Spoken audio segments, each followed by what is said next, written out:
thing that came up and that continues to come up on my radar on a regular basis is this conversation about credit cards. Boy, oh boy, when I did that last video where I told y'all that I was getting rid of my Amex because I didn't need it, and it was just an added benefit, and as a result, when they was trying to get me to renew after they gave me a courtesy waiving of my fees when I first got the card in the first place in order to incentivize me to sign up, and I didn't want to renew. Oh my God, I've seen so many people going back and forth inside of the comments saying, no, but they give great benefits. No, but they doing this. And no, but they doing that. I'm going to read super chats throughout the show. And so some people are in favor of credit cards and some people are not in favor of credit cards because everybody got the finesse on how it is that you get points. So what I decided to do is to play this video and listen. One of the benefits of me streaming earlier, right, now that I'm streaming at a much earlier time, one of the benefits of me streaming earlier is I get to have a much broader conversation. I'm not in a rush. I'm not up against time as far as when I got a meeting coming up and everything like that. I could take my time. I can add value. I can go over different articles. And I can slice and dice this thing and be able to just be able to kick it and tell jokes, right? So one of the things that y'all keep having this conversation with me about is credit. Using credit, other people's money. Credit cards can be good if you know what you're doing the right way. All right, let's have a conversation. Imagine ordering a coffee and slipping into a daydream. Are you also hearing Jennifer Garner ask, "What's in your wallet?" Well, what's in your wallet is very important. And as for all that credit card rewards talk, she might be onto something. Most people should be able to save at least a few $100s every year just by using the right credit. Hold on, let me move this up. I want to expand it a little bit more. Cards. If you travel as much as Peyton Manning, extra night in San Diego, morning, or are a diehard Swiftie trying to save on those expensive concert tickets, as these commercials will tell you, there's a card for everyone. And those cards will save you money. Well, that is, if you have the funds to make the rewards worthwhile. They could be really useful or they could be dangerous. I think the biggest tip is to know yourself. Now, to ask people to know themselves is like asking people to know what they're looking for when they're trying to pick a spouse. We know that y'all don't know what y'all talking about. You know how I know that y'all don't know what y'all talking about is because credit card debt has skyrocketed. Debt in general has skyrocketed. The amount of people, every single time that I ride down a freeway, I see a repo truck that got a new car on it every time. Most of the time, it's a Charger or a Hellcat. Everybody keeps saying, oh, but Anton, it's okay if I have credit cards because I'm going to pay off the balance every month. Use a lie and the truth ain't in you, but we going to mind this out.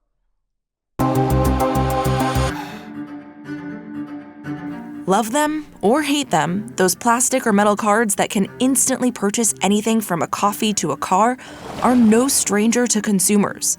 More than 80% of Americans own at least one credit card. Every time you pay for something with a credit card, you're borrowing money from the card issuer to cover your purchase. While it might feel like it, it's certainly not free. You then have to pay that money back either in full at the end of the month or over time, with interest. The average credit card charges about 20% interest these days, so it is a very profitable business. So, first things first. If you're not in a place where you can pay that money back by the time it's due, experts don't recommend you have a credit card at all.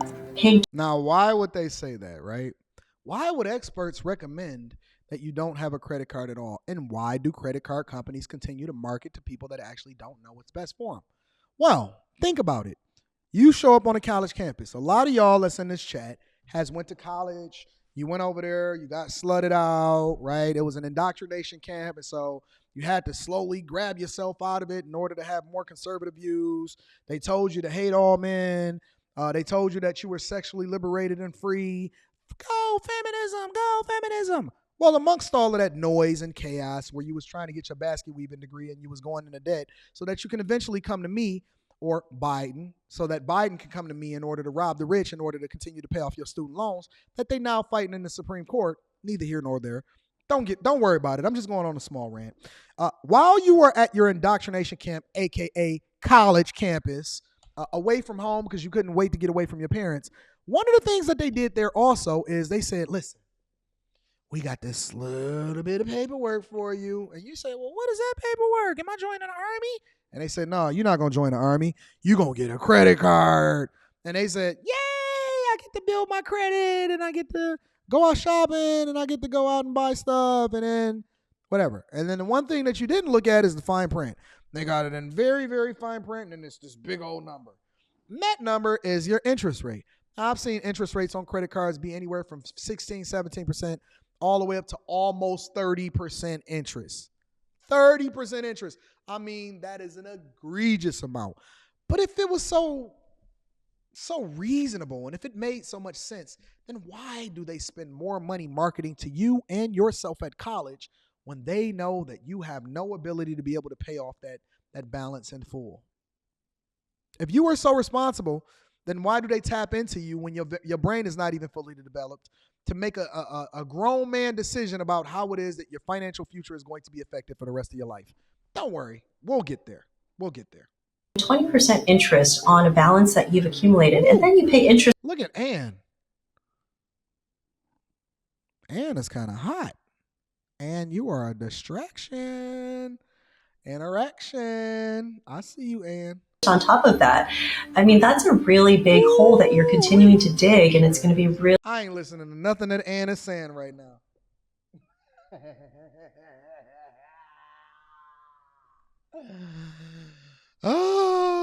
Older, refined, hair flowing, got the right Fenty beauty products mix. I see you, Ann. Ann Tran. Really hard to get out of if you don't pay your credit card balance. Credit cards require approval. Once you're approved, the bank authorizes a credit limit or the maximum amount of money you can borrow. That depends on factors such as your income, your other debts, and how much available credit you have on other cards. But here's the caveat. Whether or not you're approved depends on your credit score. Meanwhile, your credit score is determined by your credit report, the information related to your credit activity you might not have if you don't have a credit card. It's a catch-22. How do you build your credit history? Well, the simplest thing is really to get a credit card, use your credit card, and pay it on time. Which is absolutely false. So even though Ann Tran may have a little bit of sexiness to her and she got her tweed jacket on and her hair is flowing, don't let Ann Tran trick you into thinking that that's the way in which you then have good credit. People think that it's just based off of what you use, and it's not true, right? Multiple different factors that go into whether or not your credit score is going to be high or low. Now, as I've shown you guys, my credit score specifically is about an 808. I have an 808 credit score. If you want to go back and look at the previous live streams, you're more than welcome to do so. But one of the things that I've also shown you is that I have zero credit card usage, zero debt, zero student loans, zero everything, right? Zero everything. Now, one of the factors that goes into whether or not you actually have a higher credit score is the length of credit that you have, like the credit history. So a hack for that, should I even be having this conversation out loud instead of having it with my bag chasers?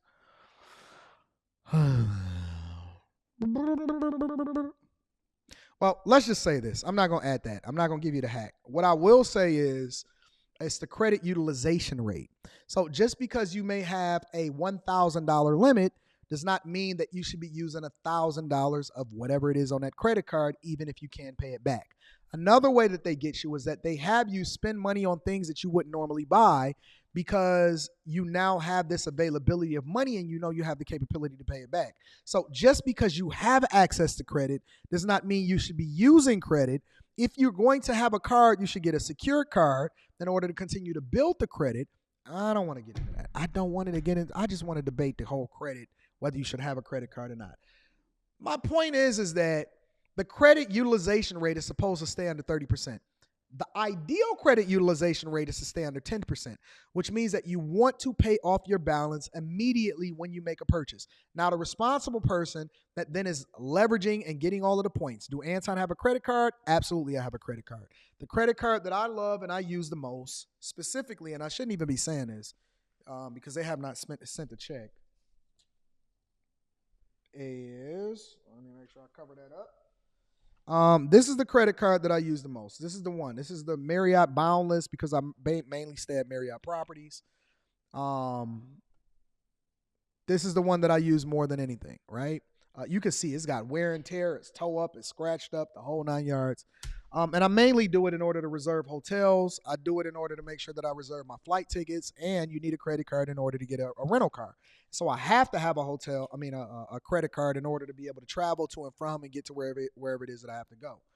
However, most people, when I say most people, I'm saying the overwhelming majority of people are not responsible enough to have a credit card to not buy things that they would not normally purchase if they didn't have that credit card, A. And then B, responsible enough to consistently pay off the entire balance of that credit card every single period. Every period. I'm not going to give y'all the finesse. I'm not going to give y'all the hacks. I'm not going to do that because I'm going to reserve that for Patreon members, and I'll set up that Patreon webinar sometime soon. Maybe I'll include that in the next webinar.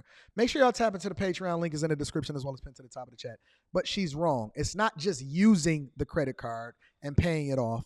It's understanding how it works. The length of time that you have that account open, which is one of the reasons why you don't want to close the account when you open it. If you're going to open a credit card, don't open one that have fees that you're not taking advantage of, whatever benefits that come along with it. A lot of people like to go to Chase Sapphire Reserve, which is one of the top credit cards, the Amex Platinum, which is another top credit card, and all that other type of stuff, right? You don't want to open up these cards unless you truly understand the benefits and the points value that you get as a result of it, that you're going to make sure that you pay off the balance, that you don't spend money on things that you wouldn't normally buy just because you have the availability of credit. And then more importantly, the length of time that you have that credit card open continues to feed into your credit history, which ultimately raises or lowers your credit score. So if you're going to get a secured card or you're going to get one that doesn't have an annual fee, you put something small on it, right? You put a Netflix subscription that you just going to automatically pay off every month.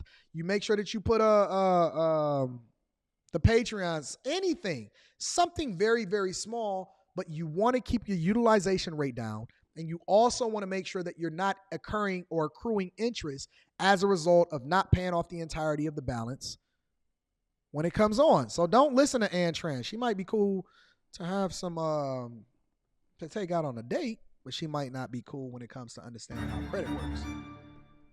Credit scores generally range from 300 to 850. The higher the credit score, the more responsible you're deemed. Credit scores not only affect whether or not you get approved for credit cards, but also your credit limit and your interest rate on loans, mortgages, and the terms lenders may assign you.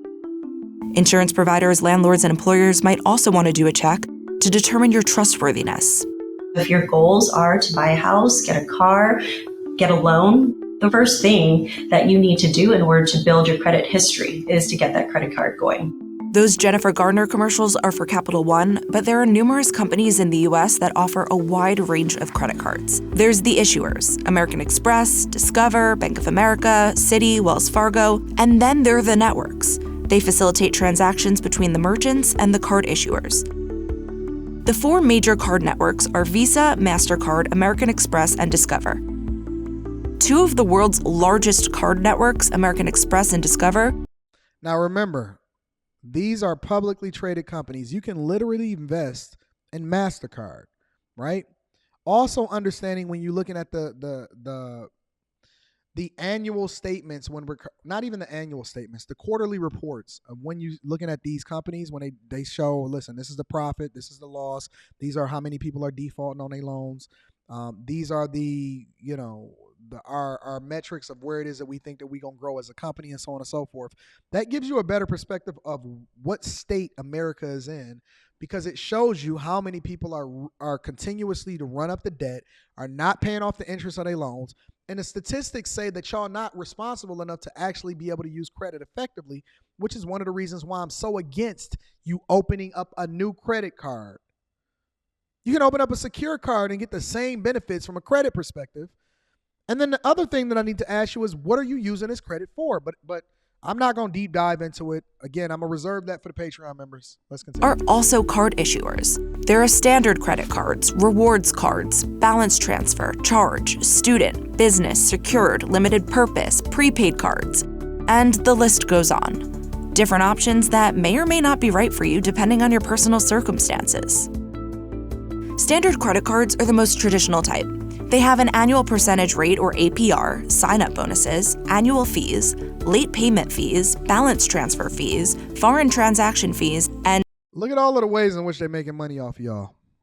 the most exciting, rewards.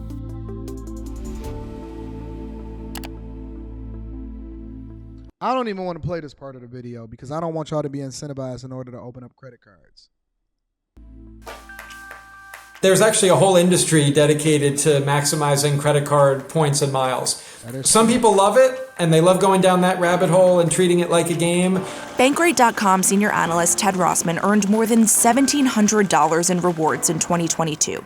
But getting the most out of your credit cards depends on your spending habits. Which perks would save you the most money? So, how do you choose? Here's the thing, though, right? When you start looking at these reward systems for these credit cards, if you start to really, really pay attention to it, it really only rewards the people that are really, really high income earners and spenders, right? For example, I showed y'all that I paid $5,000 for my first class tickets for me, Leslie, and Rita to go over to Leslie's Taekwondo tournament over in the Dominican Republic, right? And regularly, my spending may exceed a number of thresholds that would allow for me to get the free rooms, the free points, the upgrades on my flight tickets, and all of these other type of perks, right? But I spend so much money that can actually justify it. A lot of y'all just chasing a free room. You want one free room a year, or you want one flight upgrade. And most people don't make enough money or spend enough money to be able to justify the amount of money that you can potentially mess up as a result of getting charged interest, A, and then B, to actually hit a threshold in which you can actually benefit from the reward. So most of these people that's doing these hacks, they spend an egregious amount of money doing the different things. They have a credit card that they get back money or reimbursement for their travel, for their jobs, and all of this other type of stuff. They got corporate accounts. They got business accounts in which they may purchase a whole lot of stuff for the business, or they are purchasing the different food purchases and all of this other type of stuff for their restaurant that they then use the revenue in order to pay it off because they had to do that anyway. So there are hacks that go along with it, but most average regular people, and y'all say the average man is making $47,000 a year, he does not have the amount of revenue, he does not have the amount of resources, and he does not make the type of purchases that would then allow him to really, really benefit from these rewards programs.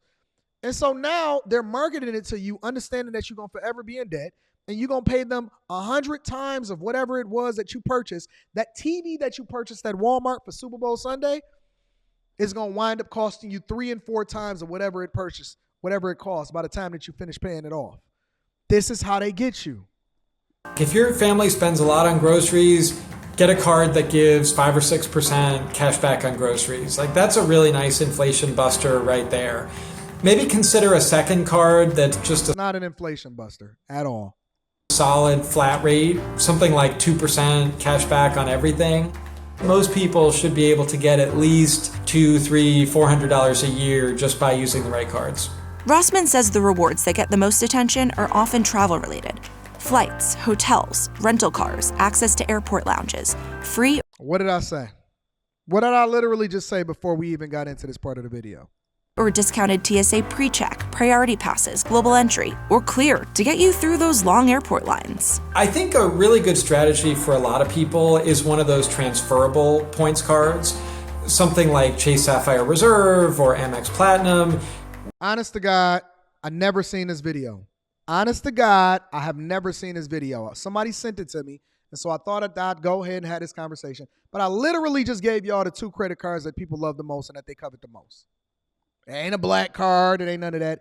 It's the 2 cards that I just named, the Chase Sapphire Reserve and the American Express Platinum, the one that I got rid of. Being able to transfer to different airlines and hotels opens up a lot of options.